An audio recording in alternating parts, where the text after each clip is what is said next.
Hello everyone, Doc in retrospect with more Mega Man 5 Hyperion by J. Riva. This is Proto Man Stage 2, and as you'll see, it's not that much harder than Stage 1, which is a good thing in my opinion.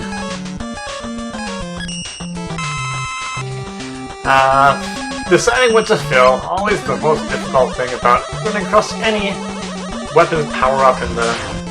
whoa. There's an elevator. Yes, this stage uses a couple of interesting things from... that you would normally only see in the stages. The elevator is one of them. You'll see another one coming up a little bit later. Anyway, this is, once again, a stage that kind of feels longer than it is.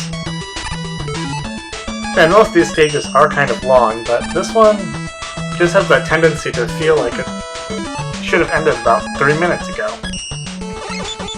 Even if you've only been playing for 4 minutes. I suppose it's just sometimes the feeling that the game has been going on a long time, rather than the stage itself. However, it once again is not one that has any particularly intrusive gimmick or anything that makes it difficult to complete. There will be at least one of those later. It's also pretty much standard fare Proto Castle 2 type deal. Although that also is not necessarily a good thing. Proto Castle 2 is kind of difficult, and this is partly why. Man, if you were hearing me right now, I would not be talking so much as flailing around. Because moving platforms plus enemies dropping bombs on you is not a good combination for me. Amazingly enough. I mean, why not? This room gives me a little bit of trouble.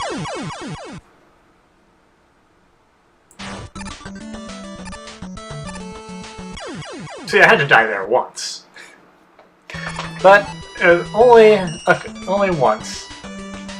Fortunately, at this point, I'm just kind of basically using every workaround I can to make things easier on myself. Except I probably should be using gyro attack on these guys. I'm being a bit stubborn. I tend to do that when it comes to special weapons, especially in 5. Always gotta use that buster because that buster is so strong. Oh yeah, I was using beat for a little while too. Maybe because I didn't want to waste all my Star Crash on those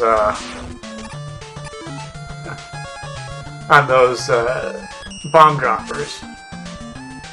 Now here's a rather ingenious thing. I think this is the first time I've ever seen a game make it so you probably want, or that essentially forces you to use Charge Kick unless you want to take a whole bunch of damage. Forced use of Charge Kick? Not often seen. Could be done more because, as it is, Charge Kick rarely gets any play at all. And then we have the double chicken assault, which basically slows my game to a crawl. And it doesn't even really give me a good chance to get up and to actually attack the chickens themselves, or progress. Which is why I pulled out Power Stone, which, you know, again, a super underrated weapon. So I can get up and perhaps get under. Only to run into more of those chickens. And get an extra life. Because that doesn't happen nearly enough in this game.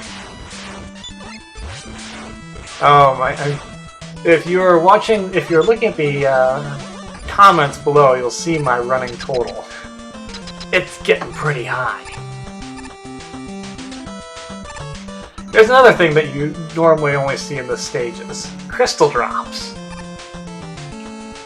I start off by not handling them very well.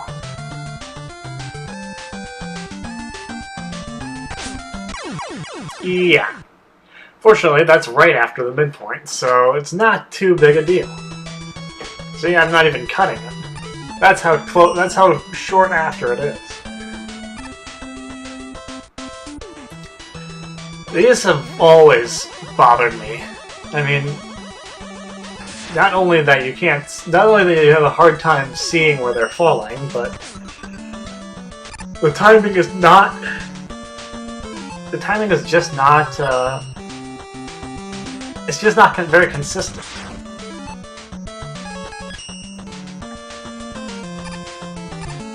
Thankfully, there's not too much of that to deal with. If there was, it would be a huge drain on my star crash. That is another thing I wonder about. Why star crash? It's... Spend all that time going for that item and I can't even get it. But why star crash? I mean, it's a shield weapon. That's not something you think of as very crashy. It's not something I think of as very crashy. Why not star barrier or something like that? It just doesn't make a lot of sense. Nor does this jump, really. Sometimes I wonder about the tricky jumps they put in some of these. And that was a completely accidental use of an E-tank. And I don't even get to reap the advantages because I take more damage getting the enemies out of that room than I did recover with that E-tank. Sometimes I am foolish and fumble fingers. So we're into basically the boss area, and it's Darkman Shield, who... sometimes I wonder what they were thinking with the later bosses in the NES Mega Man series. Because this guy is... worthless.